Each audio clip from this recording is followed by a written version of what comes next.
Election तो अपने वक्त पर होने की बात तो की जा रही है, वल्लाह आलम होते ही नहीं होते।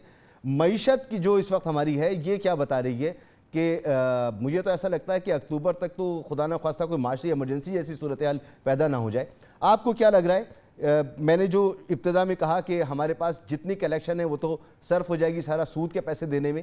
बजट चाहे 1 रुपए का बने या 1000 अरब रुपए का बने, ये बनेगा कर्ज पर ही।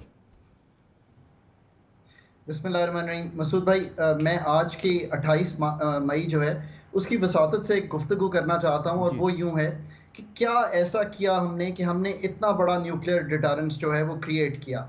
आई थिंक हर हुकूमत को इसका जायज़ा लेना चाहिए और यही मॉडल इकोनॉमिक प्लानिंग में अप्लाई करना चाहिए। मसूद भाई, मेरा ख्याल है कि 3 चीज़ें हर हुकूमत ने की। Number 1, they put a competent set of people together, वो साइंटिस्ट जिन्होंने इसको कंप्लीट किया। हर पॉलिटिकल हुकूमत या बीच में एस्टैब्लिशमेंट की भी हुकूमत रही, जैसे आपने कहा, उसने वो करेज दिखाया कि ये हम काम करेंगे। और तीसरी बात जो थी वो ये थी कंसिस्टेंसी। जो भी पॉलिसी बनी वो कंसिस्टेंट रही, चाहे वो स्टार्टिंग ऑफ द प्रोग्राम थी या आखिर तक जब हमने ये एक्सप्लोजन किया। ये लेसन अगर हम अप्लाई करें अपनी इकोनॉमिक पॉलिसी में तो हम रियलाइज करेंगे कि हमने ये तीनों चीजों को मिस रखा है अपनी इकोनॉमिक पॉलिसी मेकिंग में। चौथी चीज जो आपने की वो ये थी कि ये पाकिस्तान का अपना न्यूक्लियर डिटरेंस प्रोग्राम था। आपने आज तक जब भी बात किया तो आपने की कि आईएमएफ के 22 प्रोग्राम, वर्ल्ड बैंक का प्रोजेक्ट, एडीबी का प्रोजेक्ट, आपने कभी नहीं कहा कि पाकिस्तान का अपना प्लान कहाँ है। सो जो चौथी इंपॉर्टेंट लेसन है वो ये है, whenever Pakistan has made a plan, they have done it successfully. अब मैं आपको इसी की एक मिसाल देता हूँ, just to be a more on the positive side today, कि इन तीनों हुकूमतों ने क्या काम किया और सक्सेसफुली किया। बेनज़ीर इनकम सपोर्ट प्रोग्राम शुरू हुआ, जो कि मैं टेबल पे तब भी मौजूद था, और जब इनकम सपोर्ट प्रोग्राम जब पीपीपी ने छोड़ा तो वो 20-25 अरब का था। बहुत अच्छा पीएमएलएन ने टेक ओवर किया। बिल्कुल हमारे पास मौजूद थी आईएमएफ। सही कहा है उस्मा साहिबा ने, डार साहब programme is the only programme ever completed in Pakistan history, because मैं उनको असिस्ट किया करता था, तो I know that very well. जब हुकूमत आई पीटीआई की, उन्होंने उसको और बढ़ाया, उसको एहसास का नाम दिया और चीजें ऐड की। आज हम 9 मिलियन 90 लाख हाउस होल्ड्स पर उस वक्त पहुंच रहे हैं जब आप सही कह रहे हैं कि 48% फूड इन्फ्लेशन है, 28% इन्फ्लेशन है, और हम इस वक्त 5300 अरब सिर्फ मार्कअप में दे देंगे और इन लोगों को 360 अरब रुपया देंगे। जो आने वाला बजट है वो निहायत डिफिकल्ट इसलिए हो रहा है कि आईएमएफ के प्रोग्राम को हम नहीं कर पा रहे। और माजरत के साथ मैं फिर कहूंगा, competence of the team, and I don't mean the political team. मैंने हमेशा कहा है कि कॉम्पिटेंस टेक्निकल टीम की होती है, चाहे वो मिनिस्ट्री ऑफ फाइनेंस हो, चाहे वो प्राइवेटाइजेशन हो, वो एनर्जी हो। इन सब की जो कॉम्पिटेंस है, अगर आप इसको बढ़ाएंगे तो आप आईएमएफ के 11 पीएचडी से डील कर पाएंगे, कोई भी हुकूमत हो। ये बात भी दुरुस्त है कि आपने आईएमएफ से बारहा इनहराफ किया है।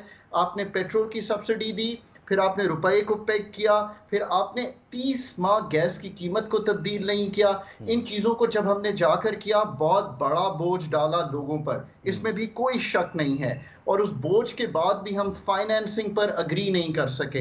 आई फील सॉरी कि आईएमएफ इतना करने के बावजूद भी, I think I am going to say this in English, that IMF should realise the plight of people of Pakistan today and assist us, because we have done more in the shortest possible time than we did in the last 12 to 14 months, and that's the truth.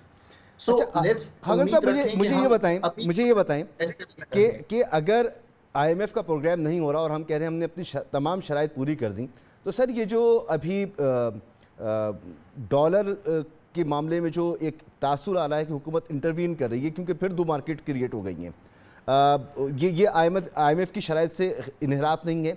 Petroleum की कीमतें ना बढ़ाना, ये IMF, बल्कि उसको कम कर देना, ये आईएमएफ की पॉलिसी से इन्हिराफ नहीं है। तो ये जब इस तरह के इन्हिराफ सामने आ रहे होंगे तो आईएमएफ का प्रोग्राम कैसे होगा?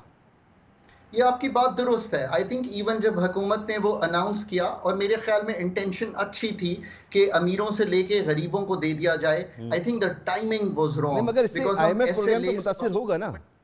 जी, तो ये चीजें मुतासिर करती हैं टैक्टिकली। ये स्ट्रेटेजिकली तो ठीक हो सकती हैं, बट टैक्टिकली ये इम्पैक्ट करती हैं। इस वक्त 9% का गैप है, आप सही कह रहे हैं, in the interbank rate and in the open market rate. ये 1.5-2% रहता है, और इसमें कुछ हज का इम्पैक्ट है, कुछ आई थिंक कि हम कोशिश कर रहे हैं, बिकॉज अगेन दिखाई यूं दे रहा है कि शायद स्टाफ लेवल एग्रीमेंट ना हो।